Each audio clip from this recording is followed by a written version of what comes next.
Hi friends, ఎలా ఉన్నారు? బాగున్నారా? ఈరోజు ప్రేమ సాక్షిగా ఫస్ట్ ఎపిసోడ్. రాత్రి 12:30 అవుతుంది.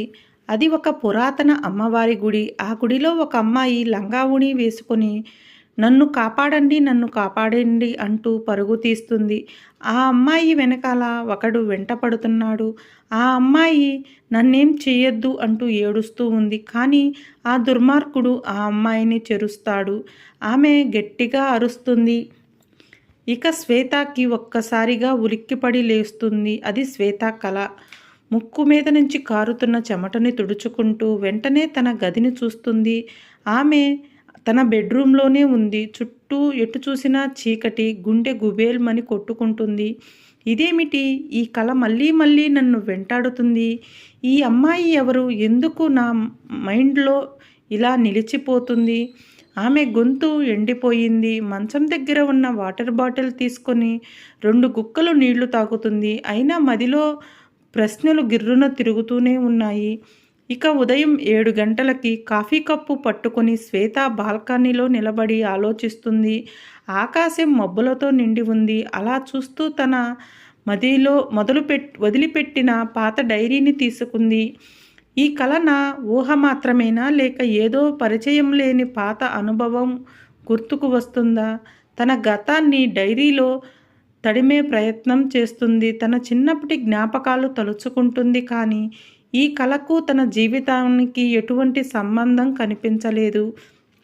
మధ్యాహ్నం 12:30 గంటలకి శ్వేత తన ఫైల్ సెట్ చేసుకుని బిజినెస్ గ్రూప్స్ ఇంటర్వ్యూకి బయలుదేరింది. హర్ష గ్రూప్ ఆఫ్ కంపెనీ అనే కంపెనీకి శ్వేత స్టెప్పులు ముందుకు వేస్తుంది. తన జీవితాన్ని మార్చే నిర్ణయానికి దగ్గరగా ఉందని తెలియక ఈరోజు తన భవిష్యత్తు మొదలు కాబోతుంది.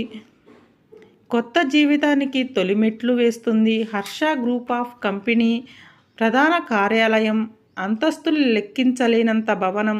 ఆఫీస్ బయట వచ్చినప్పుడు శ్వేతకు ఒకదానికొకటి పోటీ పడే లగ్జరీ కార్లు, స్ట్రిక్ట్ సెక్యూరిటీ, లోపలికి ప్రవేశించి ముందే స్కానింగు అన్నీ చూస్తుంటే ఇది సాధారణ కంపెనీ కాదని అర్థమవుతుంది. తన చేతిలో ఫైల్స్ను గట్టిగా పట్టుకొని లోపలికి అడుగు వేసింది. ఎదుట ఇంటర్వ్యూ వచ్చిన అభ్యర్థులను కూర్చొని ఉన్నారు. లోపల సీరియస్ వాతావరణం. మిస్ శ్వేత, మీరు రిజిస్ట్రేషన్ చేయించుకున్నారా అని రిసెప్షన్ ప్రశ్నిస్తుంది. అవును మేడం, ఇదిగో మీ రిజిస్ట్రేషన్ నెంబర్ 25. కాస్త వెయిట్ చేయండి, నెక్స్ట్ రౌండ్లో అనౌన్స్ చేస్తారు అని చెప్తుంది తను. శ్వేత ఒక మూలగా కూర్చొని ఎదురు కూర్చున్న వాళ్ళని గమనిస్తూ ఉంటుంది. అందరూ తనకంటే రిచ్ బ్యాక్గ్రౌండ్ ఉన్నట్లే కనిపిస్తున్నారు. ఆలోచించింది. నేను సాధారణ మధ్యతరగతి అమ్మాయిని. ఈ స్థాయిలో ఉన్న జాబ్ కోసం పోటీ పడడమా? కానీ నాకు నమ్మకం ఉంది. నా ప్రతిభతో నేను గెలుస్తాను. లోపల హర్ష తన టేబుల్ మీద ఉన్న ఫైల్స్ను చూస్తున్నాడు. అతని చూపు శ్వేత పేరు మీద ఆగింది. అతనికి ఆ పేరు ఎందుకో బాగా నచ్చింది. హర్ష ఫైలును మూసి ముందున్న మేనేజర్ వైపు చూసి ఈమెని నెక్స్ట్ పంపించండి అని అన్నాడు. శ్వేత లోపలికి అడుగుపెట్టింది. హర్షను చూసి కాస్త ఆశ్చర్యపోయింది. అతను అందంగా పవర్ఫుల్గా ఉన్నాడు. కానీ అతని కళ్ళల్లో ఏదో మిస్టరీ ఉంది. హర్ష ప్రశ్నలు అడగటం మొదలుపెట్టాడు. హర్ష, మీరు ఈ కంపెనీని ఎందుకు పని చేయాలనుకుంటున్నారు అని అడుగుతాడు హర్ష. దానికి శ్వేత, నేను ఈ కంపెనీ గురించి విన్నాను. ఇక్కడ అత్యుత్తమ విజ్ఞానం, అనుభవం పొందవచ్చు. నేర్చుకోవటం నాకు ఇష్టం. అందుకే ఈ అవకాశాన్ని వదులుకోవాలని అనుకోలేదు అని అంది. హర్ష కాస్త ఆసక్తిగా చూశాడు. హర్ష, నిజమా? మరి మేము మీకు ఉద్యోగం ఇచ్చి నష్టపోతే? దానికి శ్వేత కొంచెం ఆలోచించి నిశ్చయంగా సమాధానం చెప్పింది. నాకు నమ్మకం ఉంది. నేను మీ కంపెనీకి ఖచ్చితంగా ఉపయోగపడతాను. నా సాయశక్తులా కష్టపడి నేను నిరూపించుకుంటాను. హర్ష చిరునవ్వు చిందించాడు. ఈ స్థాయిగా సూటిగా సమాధానం చెప్పిన తొలి అభ్యర్థివి నీవే.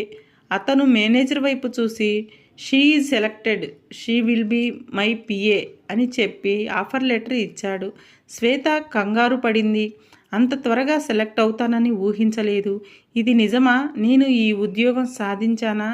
కానీ ఆమె గుండె గట్టిగా కొట్టుకుంటుంది. హర్ష మనసులో ఏ ఆలోచన ఉన్నాయి? అతను ఎందుకు తనకి ప్రత్యేకంగా సెలెక్ట్ చేశాడు? ఈ కొత్త ఉద్యోగం తన జీవితాన్ని ఎలా మార్చబోతుంది అనేది ముందు ముందు ఎపిసోడ్లో తెలుస్తుంది. శ్వేత హర్షని అపార్థం చేసుకుంటుందా? అసలు శ్వేతకి హర్షకి ఉన్న సంబంధం ఏమిటి? చాలా ఇంట్రెస్ట్గా ఉంటుంది కథ.